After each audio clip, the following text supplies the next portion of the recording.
Сегодня у меня на столе очень необычная игра, и когда я начну про нее рассказывать, вам захочется выключить этот обзор нафиг.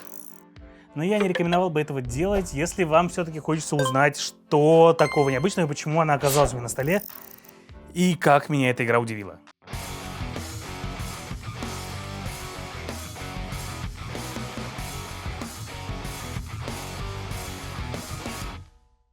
Итак, всем привет, с вами Юра, вы смотрите Geekmedia. На столе у меня сегодня склад Уилмота, и вот как раз сейчас будет фраза, которая всех вас сдует ветром от экрана.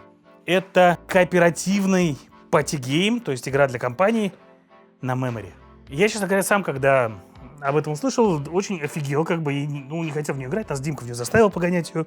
И в итоге я был очень удивлен тем, насколько эта игра дает вам крутые ощущения от того, что она, в принципе, с вами делает и что она делает с вашей компанией. А игра вся будет состоять вот из таких вот жетончиков. Вот их здесь практически все они нарисованы, а по-настоящему их немножко даже больше.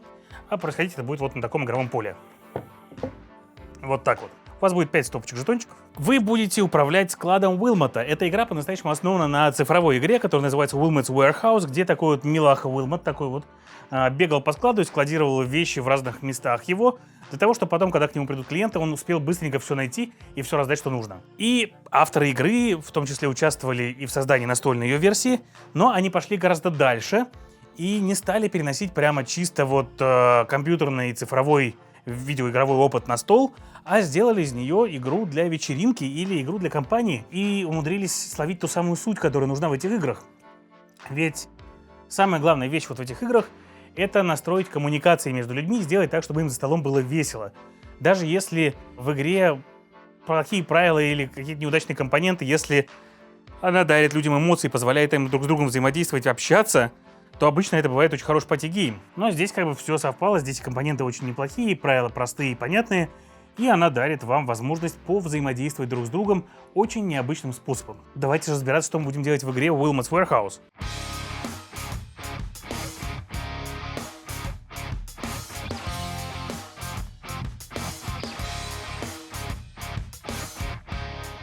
Итак, каждый из вас по очереди будет начальником смены, так сказать. И вы будете управлять складом Уилмота. Вот он, этот весь склад. В нем 49 клеточек, и в итоге в конце игры 35 из них будут заняты у вас вот такими жетончиками.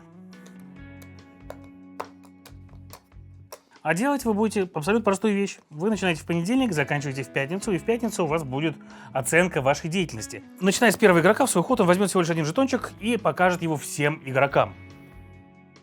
Далее, не выкладывая на игровое поле, он предложит пообсуждать, что же на нем такое нарисовано. А что это может быть? Это может быть, не знаю, динамит. Или, возможно, это турецкая шапочка, вы знаете, такие носят. А если, например, это перевернуть, это вообще может быть деревенский рукомойник.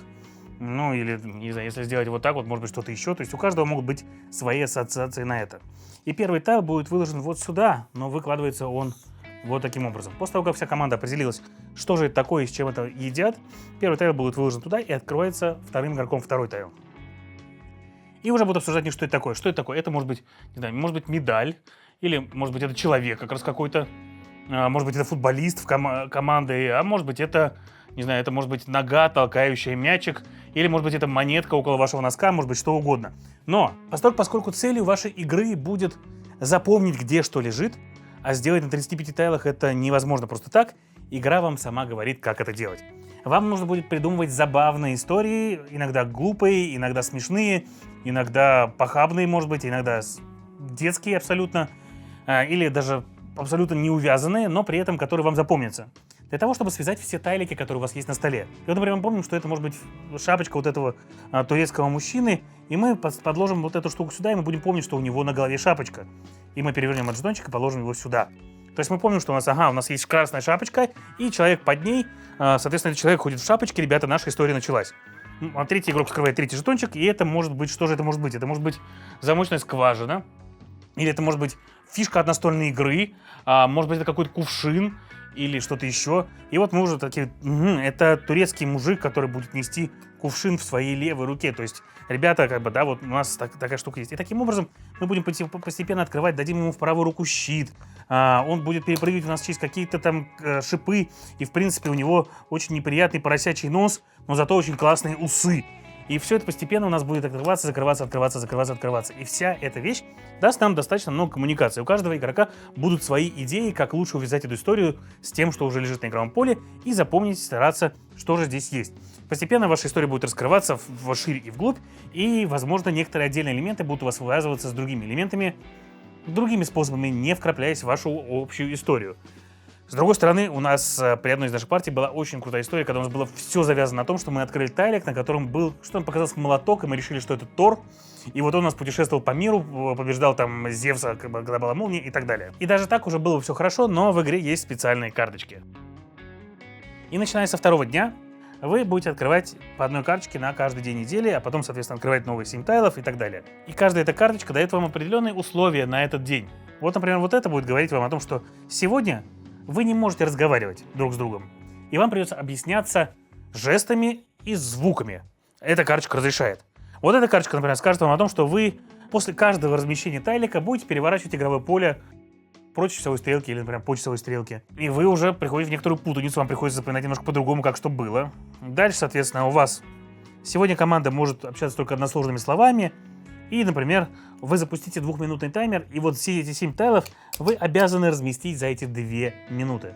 И постепенно у вас закроется игровое поле, и у вас будут тайлы выкладываться.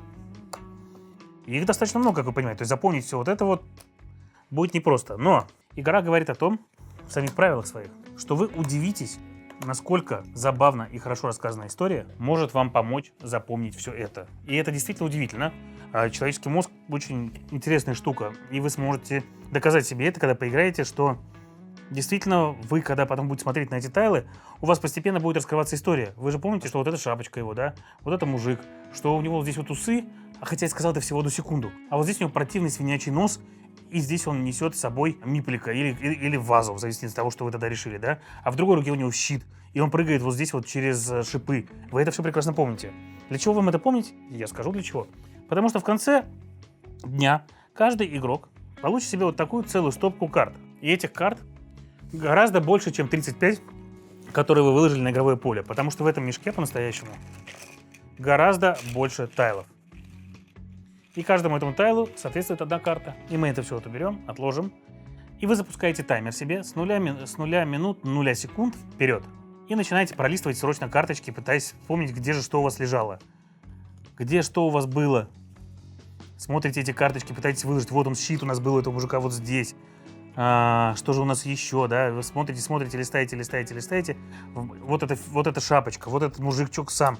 Потом вы возьмете карточки какого-то другого игрока, начнете их листать. Вот у нас уже усы. И мы потихонечку переходим к... И мы, соответственно, когда все эти карточки выложим на те тайлы, которые мы хотели, мы останавливаем таймер и начинаем их вскрывать. И если мы вскрываем, и у нас правильно, мы молодцы. Но если какой-то тайл у нас, например, не получил себе карточки или получил неправильную карточку, мы добавляем 10 секунд к нашему таймеру. А потом у нас в конце книжки правил указано, насколько хорошо нам удалось это сделать или не удалось это сделать. Игра играется достаточно быстро, и если первая партия у вас займет минут 40, то дальше вы будете играть минут за 20-25, в зависимости от компании. Но любая игра для вечеринки или любая игра для большой компании зависит, конечно, от людей, которые в этой компании есть. Если ваши ребята, ваши друзья, играть в нее, в принципе, можно огромным составом, практически каким угодно, бесконечным. Если вот ваша компания готова фантазировать, придумывать и общаться друг с другом, и не стесняется того, что она может выдать какую-то бестолковую идею, которая, наоборот, всем понравится, всех повеселит и поможет вам связать лишние тайлики, то эта игра точно вам заинтересует и вам понравится. И она дает действительно очень необычный игровой опыт. У нас все-таки игры для вечеринки в основном строятся на игры во что-то показать или в игры в слова и ассоциации. И вот очень круто, когда появляются игры, которые переворачивают вам все с ног на голову и дают абсолютно другой игровой процесс. Поэтому, если вы хотите себе необычную, но очень увлекательную игру для вечеринки, которая объединит всю компанию, у которой нет даунтайма, потому что вы все время находитесь в игровом процессе и все одновременно все обсуждают, то Wilmot's Warehouse или склад Уилмота вам подойдет. И я надеюсь, что вы все-таки досмотрели этот обзор до конца, потому что мне очень хотелось поделиться с вами этими впечатлениями. Это все на сегодня. С вами был Юра, вы смотрели Geek Media. Всем пока.